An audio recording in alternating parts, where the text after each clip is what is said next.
Não, eu conheci você lá no passado com a Sigma. A Sigma era uma sociedade de pessoas muito inteligentes, pessoas ali de alto QI. Eu achei curioso até, né? É uma sociedade que tratava de estudar a mente, estudar coisas importantes aí desse universo maravilhoso do conhecimento. E depois, né, esse vínculo com o xadrez também. Agora, você, como estudioso da inteligência, o que você pode falar do xadrez de inteligência, os testes de QI também? O que a gente tem hoje nesse mundo mais moderno? Dá para fazer uma mensuração boa, uma mensuração exata da inteligência, ou isso não é possível?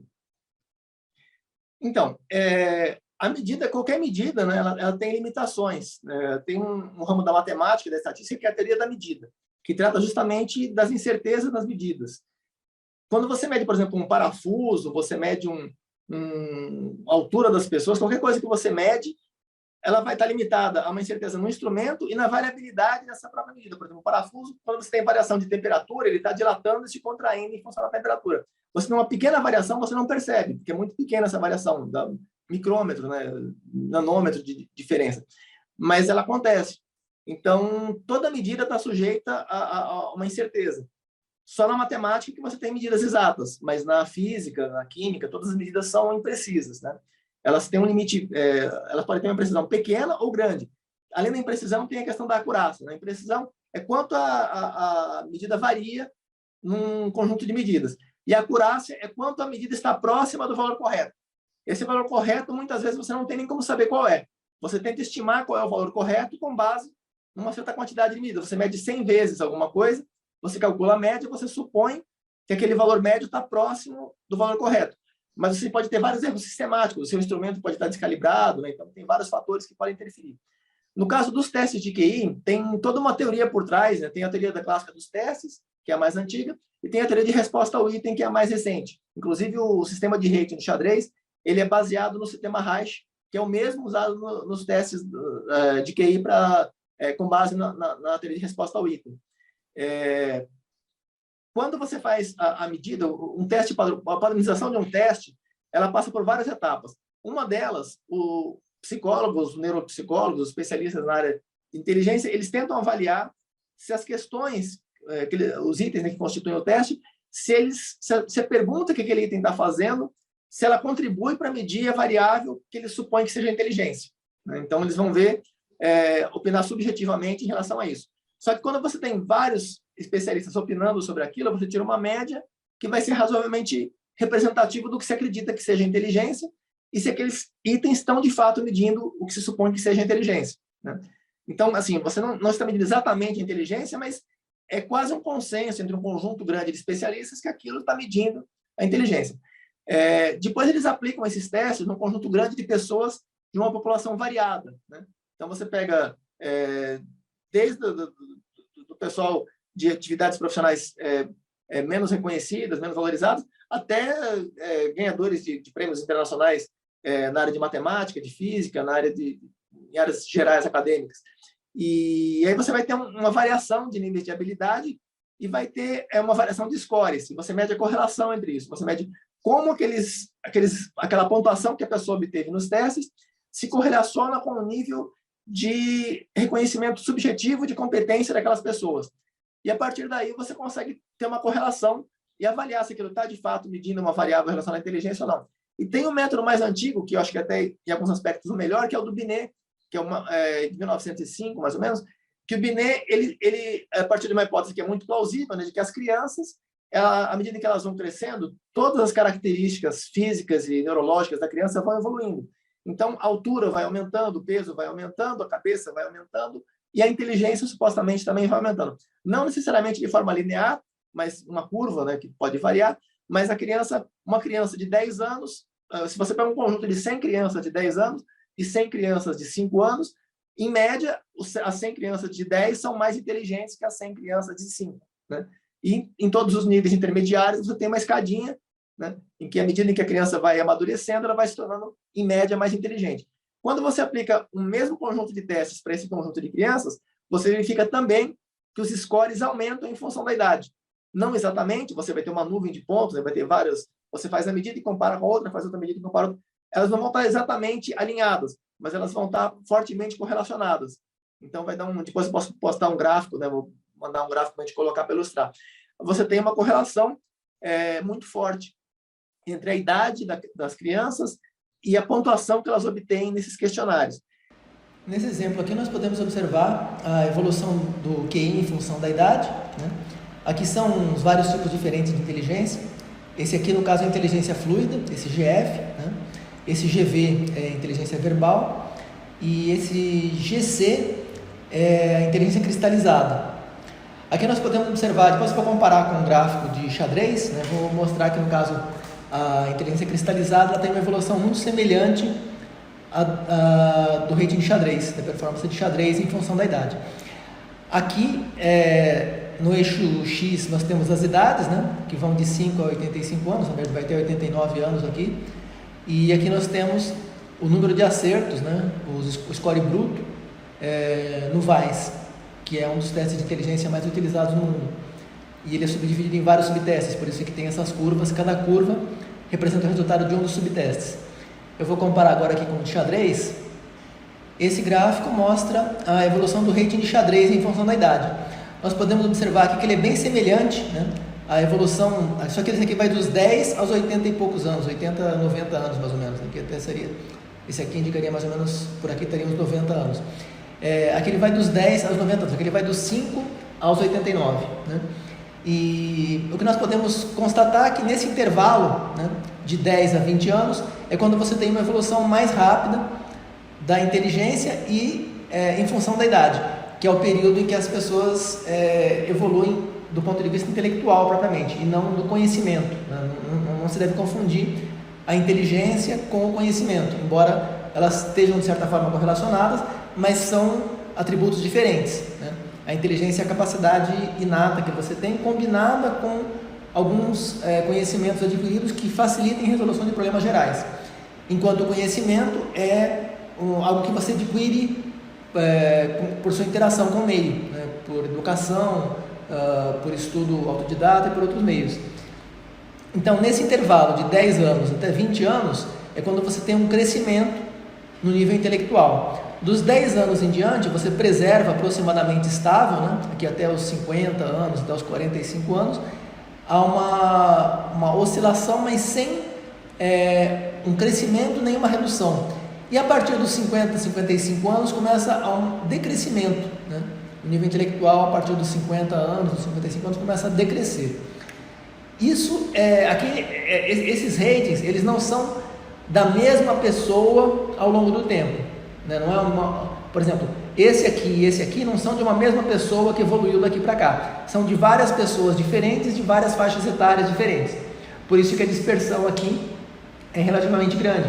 Se fosse para uma mesma pessoa ao longo do tempo, ou para o mesmo grupo, a média de um mesmo grupo de pessoas ao longo do tempo, seria uma curva mais estreita, né? A dispersão dos dados seria menor. Então, todos esses pontos aqui, né, eles estariam mais próximos entre si, que seria mais ou menos essa região média, que é a mais densa, né? Essa região representaria aproximadamente a média do grupo.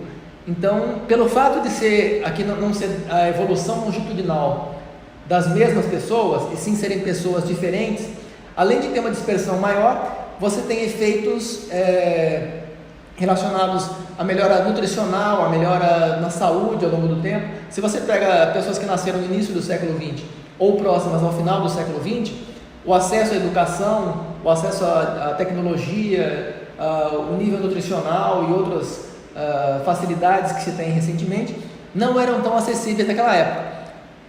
Consequentemente, você tem uma performance intelectual um pouco maior, né? Tem o efeito Flynn, que é um efeito que faz com que o QI aumente ao longo das décadas, né? Que ele reflete, em parte, melhoras alimentares, né? Melhoras na qualidade da alimentação, na educação e o estímulo intelectual por meio de jogos e outros meios que favorecem o desenvolvimento intelectual. Então, não é exatamente a mesma coisa, embora seja bastante semelhante, né? Se você mede para várias pessoas diferentes, de várias idades diferentes, não é exatamente a mesma coisa que se você pega várias pessoas, a mesma pessoa em cada caso, a evolução de cada pessoa ao longo da vida. Então você pega o João e o Pedro, o QI do João, medido aos 10 anos, aos 11, aos 12, etc. E o do Pedro também, medido aos 11, aos 12, aos 13, ao longo da vida toda, né? É diferente de você pegar pessoas diferentes que tenham 10 anos, outras que tenham 11, outras que tenham 12 e assim por diante. Nos dois casos você tem uma curva semelhante, né? Mas não vai ser exatamente a mesma curva, pelos efeitos que eu comentei, né? De evolução na qualidade de vida ao longo do tempo.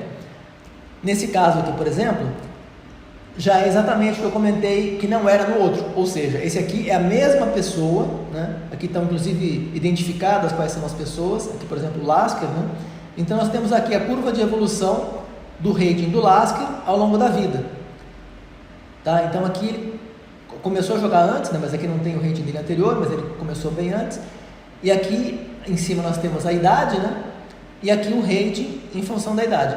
Então nós podemos observar que o Lasker, ele teve aqui um crescimento. Essas oscilações que nós observamos, muitas vezes elas são erros na medida e não são reflexo do nível de habilidade da pessoa que tenha variado. Então provavelmente a curva correta seria mais ou menos passando pela média desses pontos, né? Ela não teve essas subidas e descidas, provavelmente ela passou por aqui.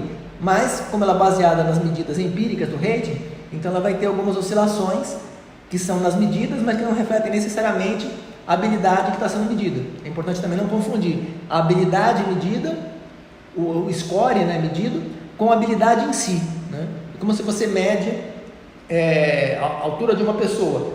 A altura real da pessoa é uma coisa, o valor que você obteve com o seu instrumento de medida é outra coisa, porque ele vai depender inclusive de incerteza no instrumento de medida e de vários outros fatores, tá? Então aqui no caso, essas curvas representam as medidas e não as próprias variáveis que estão sendo medidas. E aqui no caso do Lasker, se fosse considerar o atributo em si, que no caso seria o rating, né, a força real dele, provavelmente a força real passaria por aqui mais ou menos assim, né, em vez de fazer esse zigue-zague todo que fez aqui. Essa queda aqui, provavelmente houve uma queda, mas talvez ela não tenha sido exatamente assim, ela pode ter sido algo mais ou menos assim, né? Aí veio aqui e assim por diante. Então esse aqui representa em média, aproximadamente, a evolução do rating do Lasker ao longo da vida. E nós podemos observar que o Lasker foi uma das pessoas que permaneceu durante mais tempo próximo ao topo mundial. Inclusive aqui, né, aos 56, 57, 58 anos, ele era o melhor do mundo, à frente do Capablanca e do Alekhine. E aqui não é, esse gráfico é do Chessmetrics, não é o meu cálculo de rating, né? No caso que eu tenho no livro é um pouco diferente, mas em linhas gerais é bastante semelhante. Aqui então tem o rating do Lasker nesse período aqui, mesmo em idade já avançada, né, ele ainda estava como o melhor do mundo, inclusive à frente do Capablanca e do Alekhine, embora ele não tenha chegado a disputar o título novamente, não tenha tido a oportunidade de recuperar o título. Aqui no caso nós vemos também do Kasparov, né? Aqui a curva do rating do Kasparov em função da idade. Aqui temos também do Korchnoi, que tem uma curva bem longa, né? Aqui o Steinitz e os outros jogadores aqui. E um dos que chegou mais longevos foi o Smyslov, né? Geralmente o pessoal fala muito do Korchnoi, que o Korchnoi chegou a 70 anos muito forte e tal, mas o Smyslov chegou quase aos 80 anos com uma força acima de todos os outros, né? Do Reshevsky, do Korchnoi e de outros. Embora aqui o Korchnoi, até esse ponto, o Korchnoi ainda tivesse acima dos outros, tá? Então essa aqui é a média de todas essas curvas. Se nós observarmos aqui, essa média de todas essas curvas ela vai ser bem semelhante à média daquela que nós observamos antes. O primeiro gráfico que nós vimos dessas curvas de desempenho mental em função da idade, que era um gráfico de QI, né? Aqui nós temos um gráfico de xadrez, mas ele é muito semelhante ao de QI. Esse formato aqui da curva, né? Ele é muito semelhante ao da inteligência cristalizada, o que mostra que o QI, ele muito provavelmente reflete uma quantidade muito grande de conhecimento, talvez até mais do que do talento. Os dois são extremamente importantes, tanto o talento quanto o conhecimento, mas o conhecimento talvez, no caso do xadrez, seja mais importante até do que o talento. Isso se pode inferir, ou pelo menos se pode supor, né, com fundamento, na similaridade entre essas curvas. Entre todas as curvas que medem o nível intelectual, a que mais se assemelha à curva do xadrez é aquela que mede a inteligência cristalizada, né, que é aquela que mede o conhecimento. E, então, quer dizer, você tem evidências empíricas de que a hipótese de que aquele questionário mede a inteligência, de acordo com o que a gente entende que seja a inteligência, é bastante confiável, né? Ele tem incertezas, como qualquer outro tipo de medida tem incertezas, mas na verdade, o teste aqui não só ele mede relativamente bem a inteligência, como entre todos os instrumentos da área de psicologia, ele é o mais confiável em termos de precisão e de acurácia, né? É o que a medida que você faz é mais próxima daquilo que se tenta de fato medir. Embora ela tenha uma incerteza relativamente grande, né? Porque inclusive você pede a inteligência de uma pessoa de manhã quando ela acaba de acordar, ou à noite quando ela vai dormir, ou se ela está com sono, ou se ela bebeu um pouco, isso tudo interfere no resultado. Então, o que você vai medir, na verdade, não é a inteligência geral da pessoa, é a performance intelectual que a pessoa teve naquela situação específica. Se você mede num outro dia, em outras circunstâncias, os resultados podem não ser os mesmos. Podem, de fato, frequentemente não são, né? Então, no caso do xadrez, cada partida de xadrez, os problemas que você resolve numa partida de xadrez, cada lance, cada posição que você tem que resolver, é semelhante a um item em um teste de QI. Então, cada partida é como se fosse um teste de QI, né? Só que altamente especializado no xadrez e fortemente influenciado pelo conhecimento específico do xadrez. Não só o conhecimento, mas também o talento específico do xadrez, né? Então, você tem uma certa especialização, mas você tem também uma característica da inteligência geral. Tem a teoria de Spearman, que é talvez uma das mais bem fundamentadas na área da psicometria, que tem um fator geral, por exemplo, um médico, um engenheiro, um advogado, um escritor, todos eles têm, se você faz um conjunto das habilidades de cada um, esses conjuntos se intersectam, né? Eles vão ter algumas habilidades em comum, todos eles vão ter algumas habilidades em comum. E vão ter algumas especializadas, cada uma nas suas próprias áreas, né? Mas também vão ter algumas em comum que todos eles compartilham. Essas características cognitivas que todos compartilham, o Spearman chamou de fator G, né? Que é a característica da inteligência geral. Ele verificou que, nos melhores testes cognitivos, mais ou menos 85% das características cognitivas são compartilhadas em todas as áreas, né? Isso para os testes que ele aplicou. Se você muda o teste, você afeta também um pouco esse resultado. Então, esses 85% poderia ser mais ou menos uns 70%, dependendo do teste utilizado, né? Aqui nós temos um diagrama de Venn que mostra as intersecções, né, dos diferentes tipos de inteligência. Não são diferentes tipos de inteligência, são diferentes tipos de habilidades intelectuais, né? O Goleman, que fala em inteligência emocional, o Guilford, né? O Gardner e outras pessoas, outros psicólogos que desenvolveram teorias relacionadas à inteligência e usam o termo inteligências, né? Na minha opinião, não é um termo apropriado. Eles deveriam usar o termo talentos, ou aptidões, né? Ou habilidades, ou competências, né? Inteligências, acho que não é o termo mais correto, nem do ponto de vista etimológico e nem do ponto de vista psicológico, propriamente. Mas enfim, tem vários tipos diferentes de aptidões, né? Então aqui essa parte verde, né, é verde nessa região, e quando ela intersecta ela muda de cor em função de qual é o outro conjunto que ele está intersectando.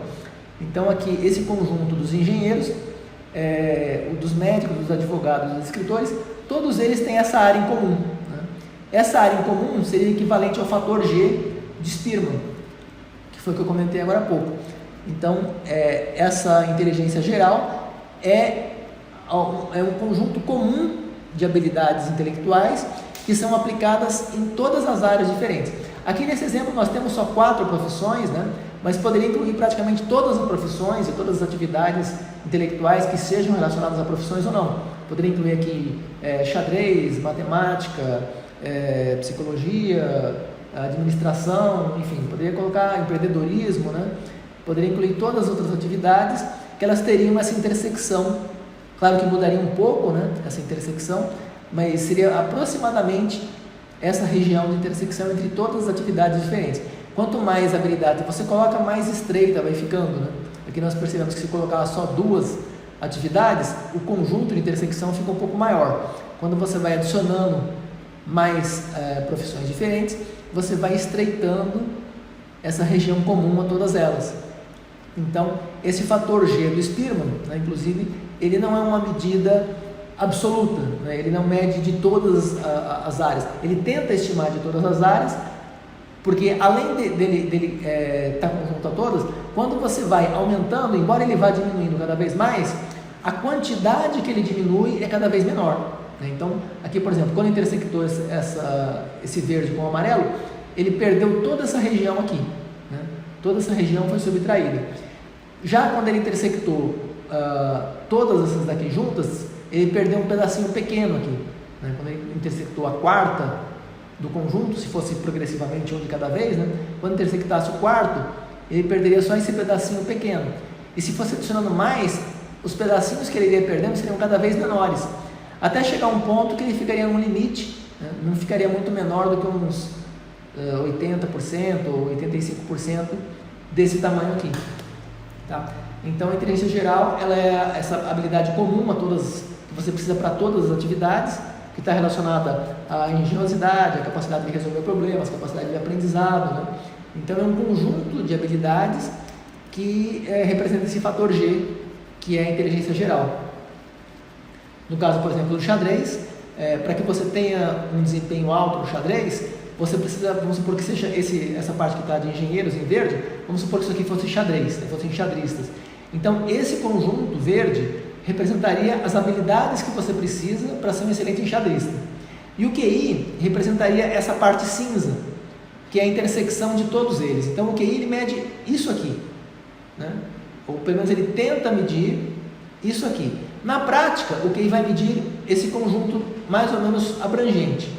Mas o ponto principal, que é o objetivo do teste aqui, é medir essa aqui, que é a habilidade para todas as atividades diferentes. Então, quanto mais desenvolvida essa habilidade, melhor será o desempenho em todas as outras áreas. Porém, o desempenho em todas as outras áreas não depende exclusivamente dessas habilidades. Ele depende também dessas habilidades, mas depende também das habilidades específicas da respectiva área.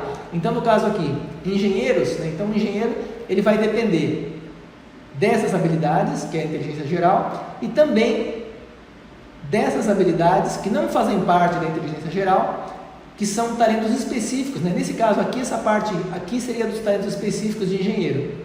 Essa daqui seria a intersecção dos engenheiros e médicos, né? Então, isso aqui seriam talentos que a pessoa usaria tanto para medicina quanto para engenharia. Na verdade, toda essa área aqui, né? Essa região toda aqui, é útil para engenharia e para medicina. Essa aqui é exclusiva para engenheiros, essa aqui é exclusiva para médicos, né? E aqui é para todas as áreas consideradas nesse gráfico. E se fosse incluir todas as áreas possíveis, ela ficaria um pouco mais estreita, né? Teria mais alguns cortes e sobraria um miolo aqui, que representaria a intersecção de todas as áreas, tá? Então é basicamente isso. Mas o fato é que você tem, então, características especializadas, no caso, para o xadrez, para astronomia, por exemplo, para astronomia e para matemática são muito semelhantes, né? Ou para a ciência da computação e para a matemática são muito semelhantes. Já para a matemática e para as ciências jurídicas já não são tão semelhantes assim. Mas nos dois casos, você compartilha aquele conjunto de 85%, de 80% de inteligência geral. Então, o teste de QI, ele procura prioritariamente medir essa característica da inteligência geral, né? E o xadrez, ele mede uma característica que envolve a inteligência geral, mas também envolve muita inteligência especializada no xadrez. E tem também o conceito de inteligência cristalizada e inteligência fluida. A cristalizada é aquela que você aprende, né? Que você estuda e assimila uma informação que você vai reutilizar de alguma maneira. Por exemplo, você aprende a usar a fórmula de Bhaskara. Você vai levar uma vantagem grande em comparação a uma pessoa que não conhece a fórmula de Bhaskara e tem que resolver um problema no qual se aplica a fórmula de Bhaskara, né? O teorema de Pitágoras. Você não conhece o teorema de Pitágoras, você tem que deduzir aquilo. É muito mais difícil do que se você conhece previamente e sabe que o teorema de Pitágoras tem aquelas características. Então, a inteligência especializada vai ser fortemente influenciada pela inteligência cristalizada, que não são a mesma coisa, né? Você pode ter uma inteligência cristalizada, você pode ser fluida, por exemplo, que é a parte que você não é aquela que você já nasce com ela, seria inata, né? Predominantemente inata. Você pode ter uma grande inteligência fluida para o xadrez, mas se você não exercita aquilo, se você não lapida aquela habilidade, dificilmente você vai alcançar uma performance muito alta, né? Você precisa ter um talento para aquela área e também precisa cultivar aquele talento para chegar próximo do máximo ou até um nível que você se sinta confortável com o tempo que você dedica e a recompensa que você tem em função do tempo dedicado, né?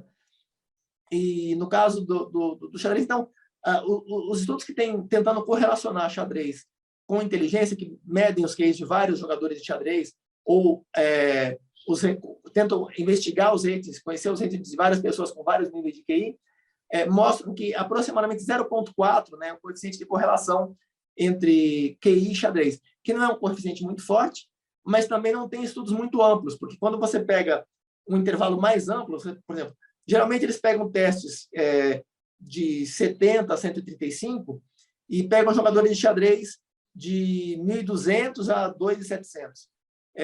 O intervalo do xadrez ele foi muito mais largo do que o equivalente do intervalo do QI. O intervalo do QI teria que ir mais ou menos de 70 a 190 para que os dois scores estivessem num intervalo similar, né?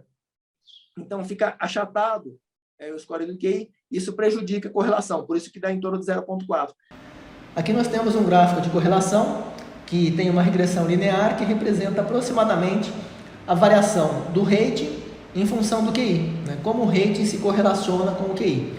Então nós podemos observar que essa reta representa a média geral desse conjunto de dados, né? Então você pega aqui, por exemplo, nesse ponto você tem 1.000 de rating, corresponde a mais ou menos uns 90 de QI. Aqui mais ou menos 1.500 de rating, corresponde a mais ou menos 115 de QI, né? 114 de QI. Aqui 130 representa mais ou menos 1.900 de rating, né? Que daria mais ou menos 1.900. Então, você tem aproximadamente um crescimento do rating em função do QI. Quanto maior o QI, maior o rating. Mas perceba que não cada ponto desse aqui representa uma pessoa individual. Então, embora você tenha, em média, esse comportamento, você pode ter casos como esse aqui, né?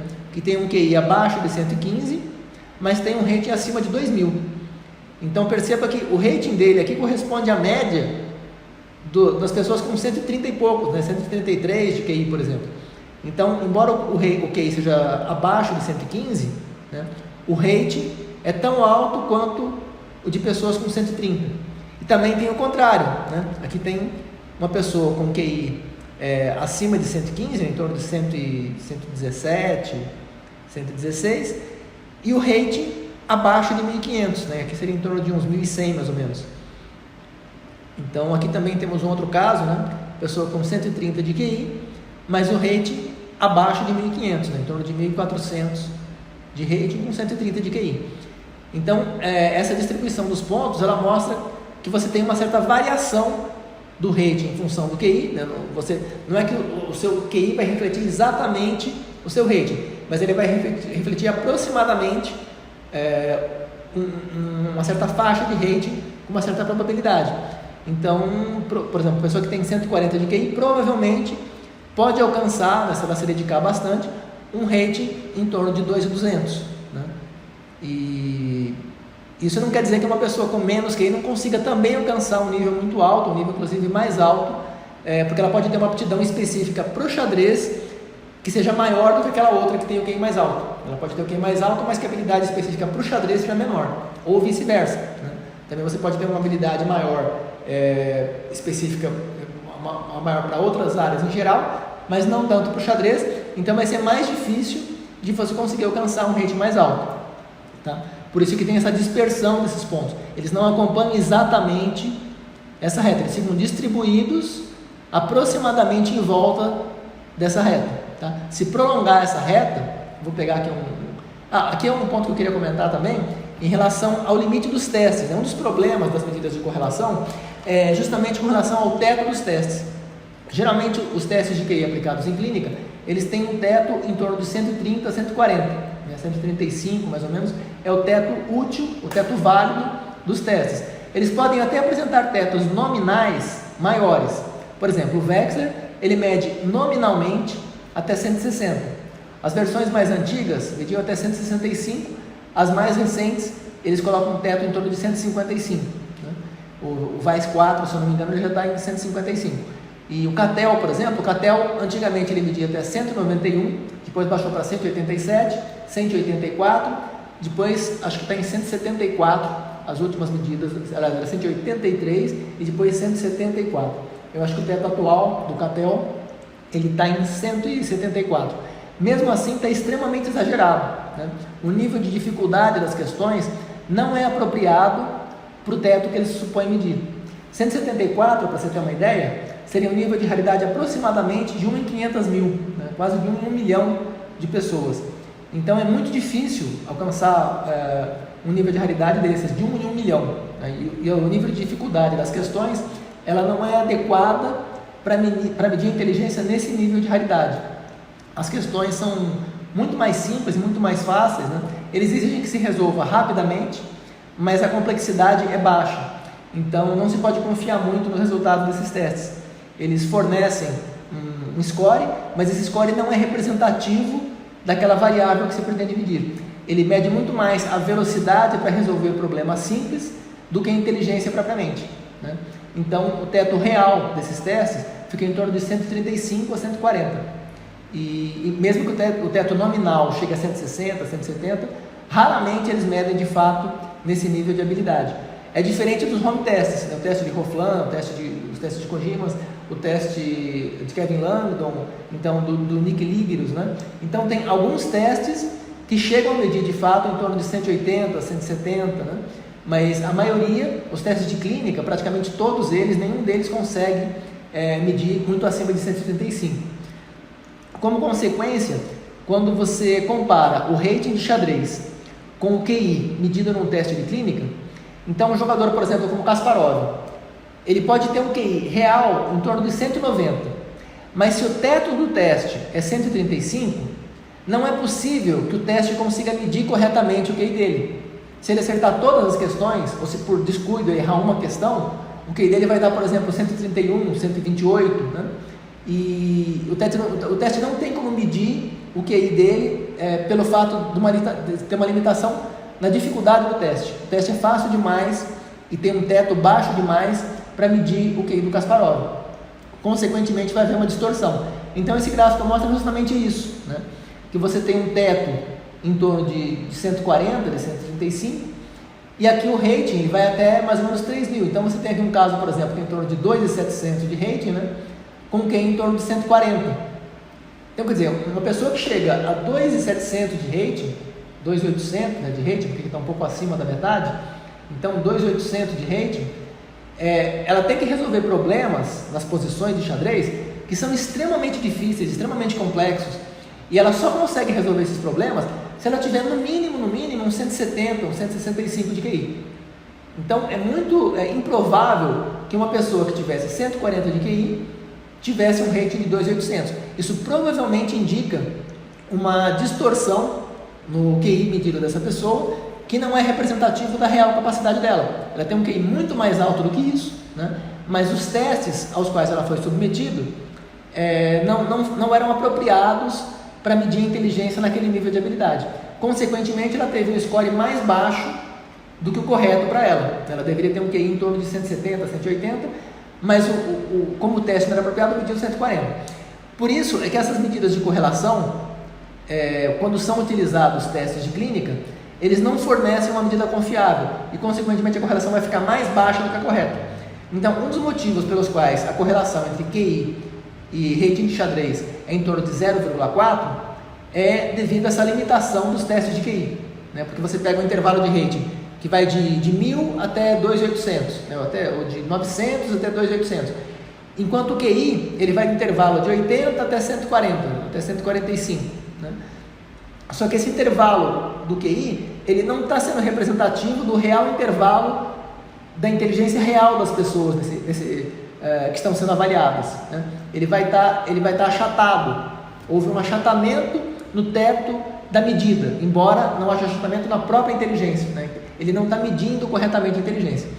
Ficou meio repetitivo, mas espero que tenha dado para entender isso aqui, porque acho que é um ponto importante para esclarecer essa pergunta que foi feita sobre a relação entre QI e inteligência.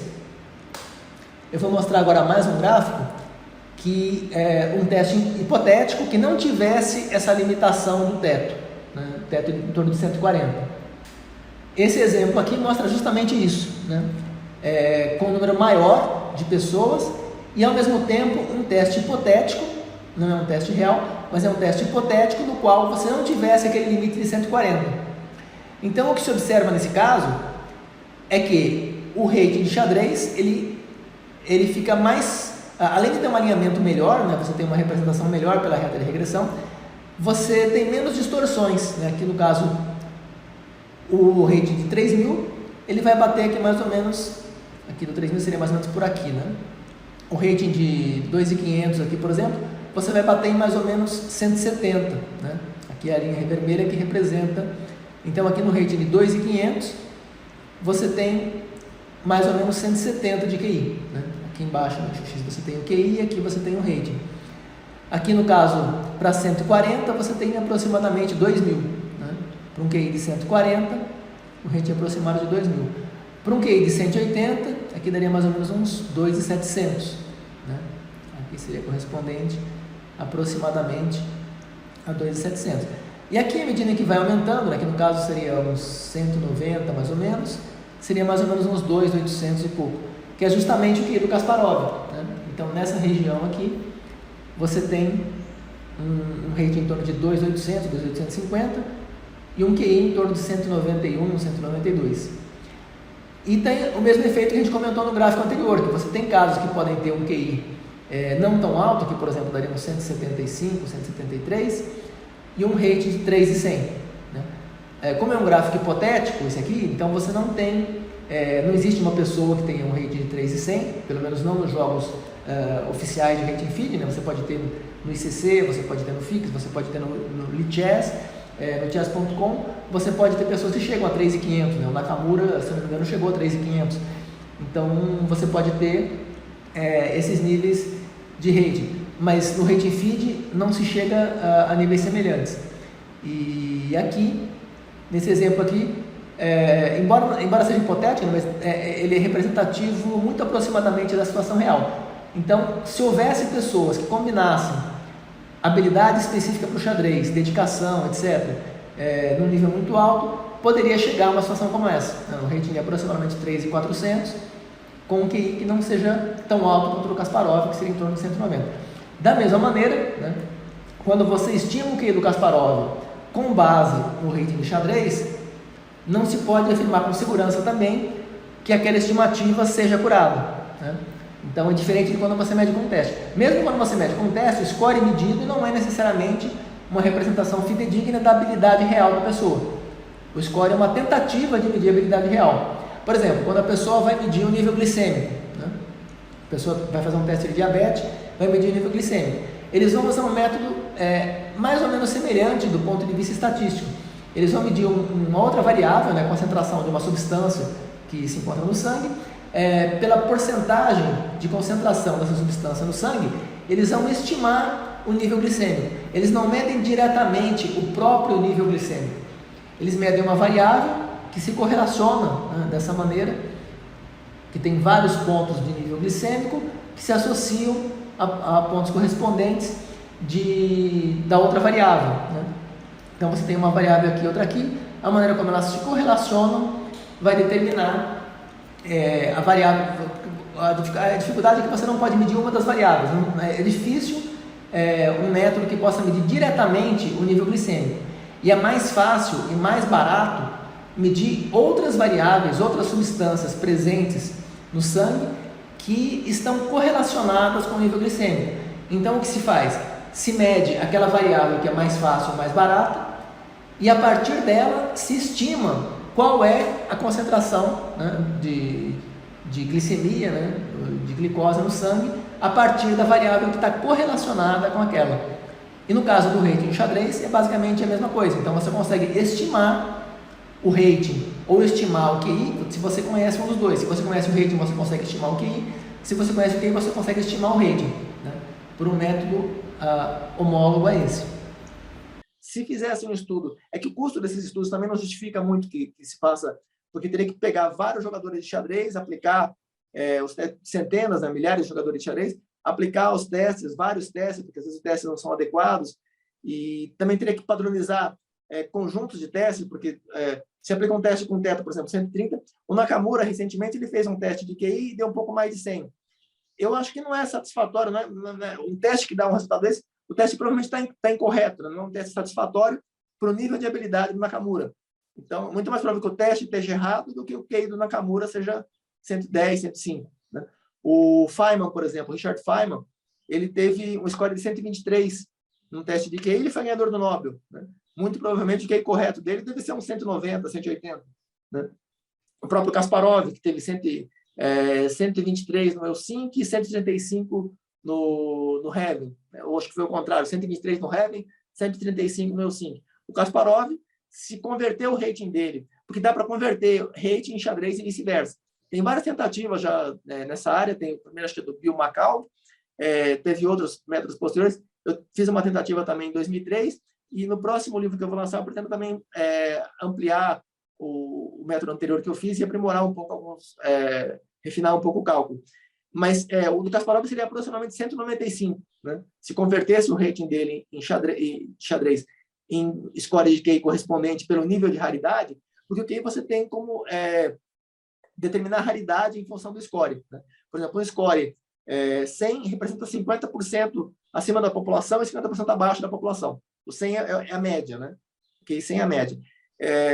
115, supondo que será uma escala com um desvio padrão 15, né? 115 é um desvio padrão acima da média. Então, está acima de 84% da população e 16% acima.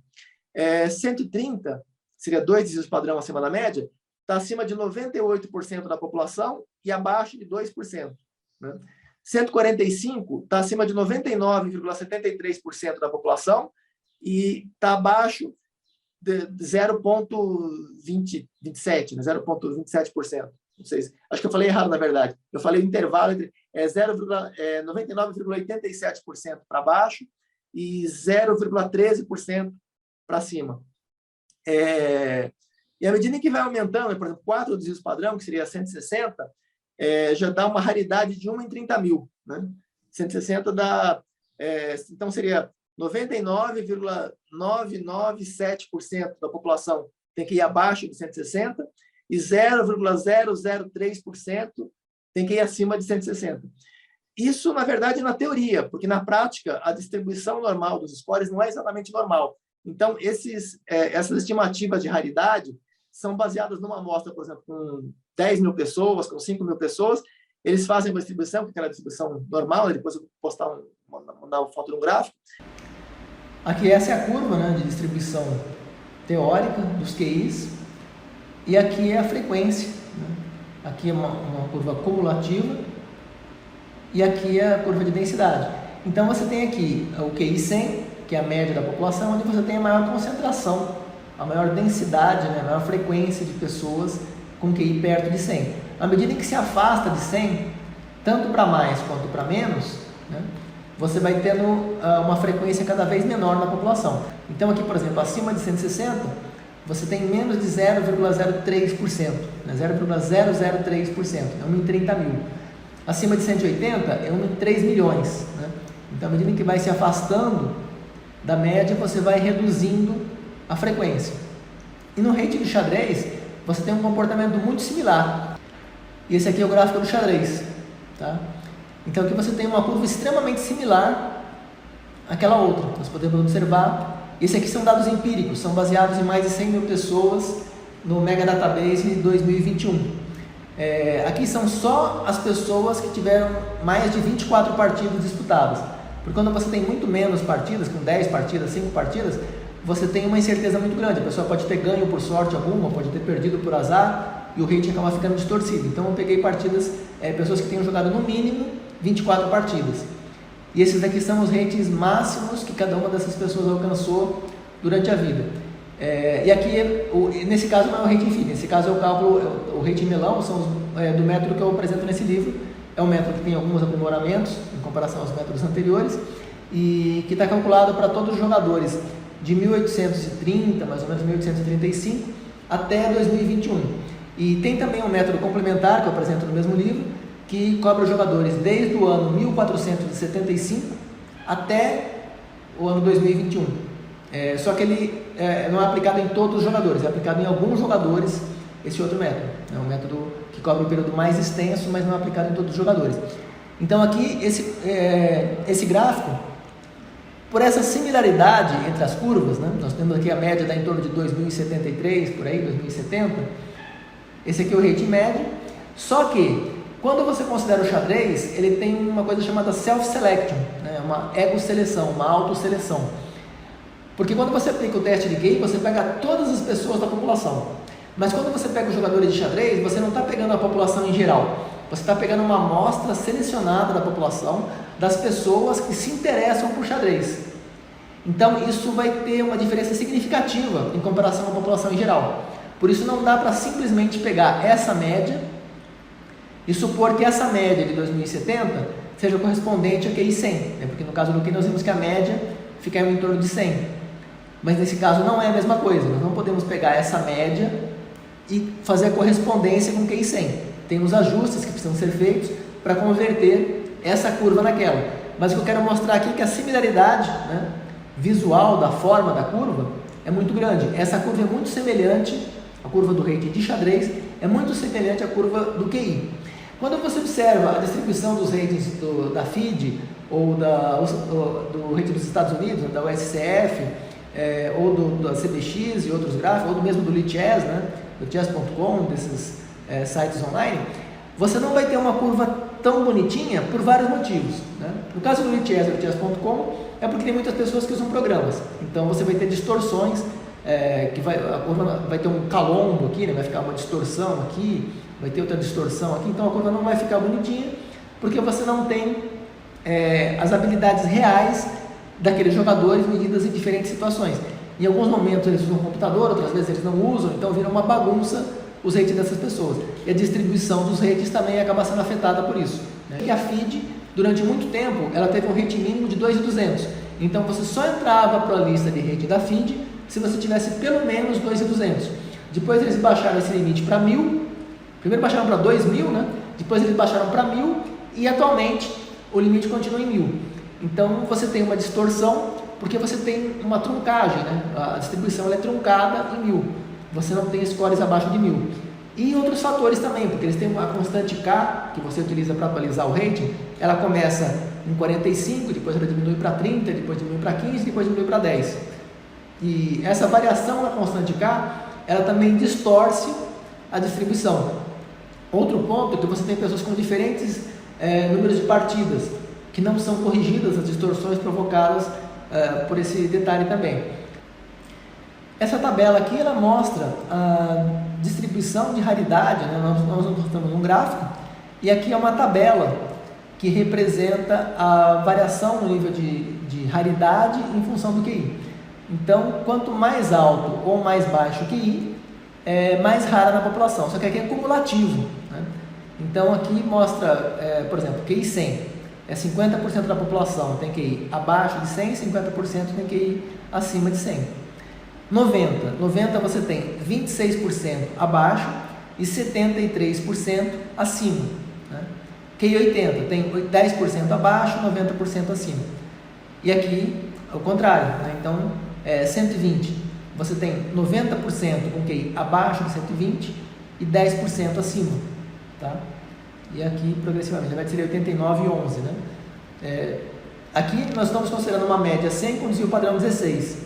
Tem algumas escalas que consideram média 100 e desvio padrão 15, e tem outras escalas que consideram média 100 e desvio padrão 24. Entre outros, né? Tem também a escala que considera 14,7 ou 23,65. Tem uma ligeira variação de algumas escalas para outras, mas as mais usuais são 15, 16 e 24. Tá?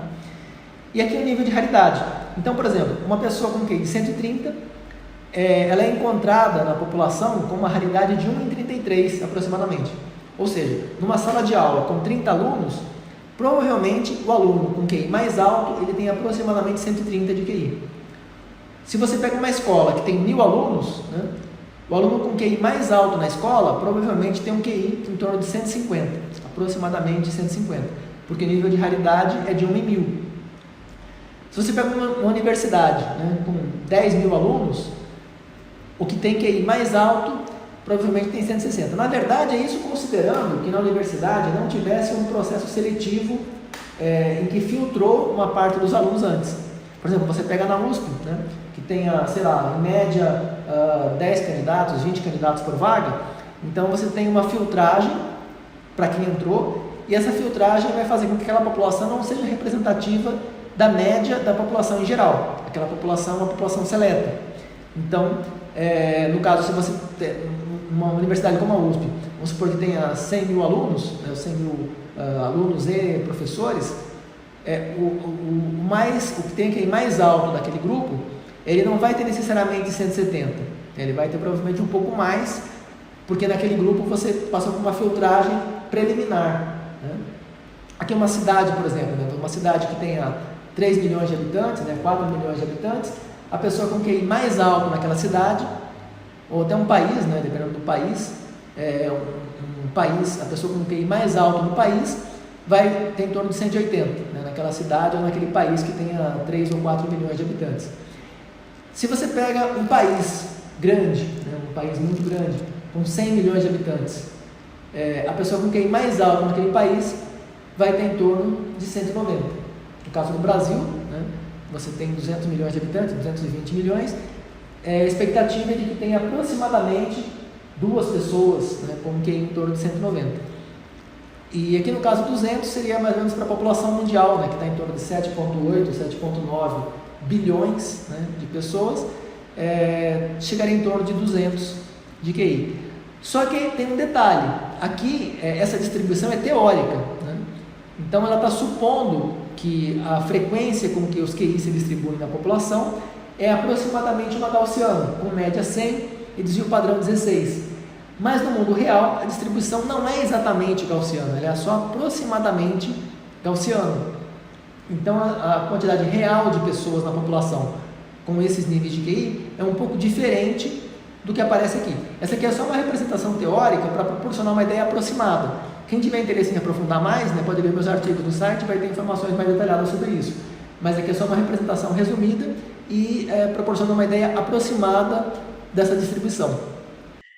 Então, ela é semelhante, muito semelhante à distribuição normal em comparação aos dados reais, só que quando você vai afastando nas extremidades das caudas, quando os níveis vão ficando mais raros, a similaridade vai diminuindo. Você pode ter uma porcentagem muito maior ou muito menor de pessoas do que aquela prevista pela distribuição teórica. Porque a curva é baseada no intervalo central, né? Que você tem 3 vezes padrão para menos e 3 para mais, ou 2 para menos e 2 para mais. Aquela massa de dados que representa mais de 99% dos dados vai determinar os parâmetros da curva. Mas nas extremidades da curva você pode ter uma proporção, uma frequência observada de pessoas muito maior ou muito menor do que o previsto com base nesse modelo. O que se verifica na prática é que a curva é um pouco mais densa, né? Então, por exemplo, a teórica seria que tivesse 0,003% de pessoas com QI acima de 160, mas na prática se observa um pouco mais, né? Se observa umas 3 vezes 0,01% a mais com QI acima de 160 do que o previsto. No caso, à medida que vai aumentando a score, você vai aumentando a raridade. No xadrez, você tem a mesma característica do rating. Inclusive, depois eu vou mandar a foto também do rating para comparar lado a lado, né? No rating, você tem a mesma característica, que o nível de raridade é proporcional, quanto mais alto o rating, ou mais baixo, quanto mais distante da média, né? Tanto aumentar o rating ou diminuir o rating, você vai aumentando a raridade. É muito difícil você ter uma pessoa com rating 200, por exemplo, rating 100, né? Porque é muito distante da média. E para cima da média também. Então, dá para converter o rating em QI usando essa equivalência de raridade. Então, no caso, o QI do Kasparov, de 190, o rating do Kasparov de 2.851, que ele alcançou em 99, em 2000, não tenho certeza, seria correspondente a um QI em torno de 195, né? 190, 195, mais ou menos. E o score que ele teve no teste foi 135 no Heaven e 123 no Eusenk. Muito provavelmente porque os testes não eram adequados para uma pessoa com um nível de habilidade do Kasparov.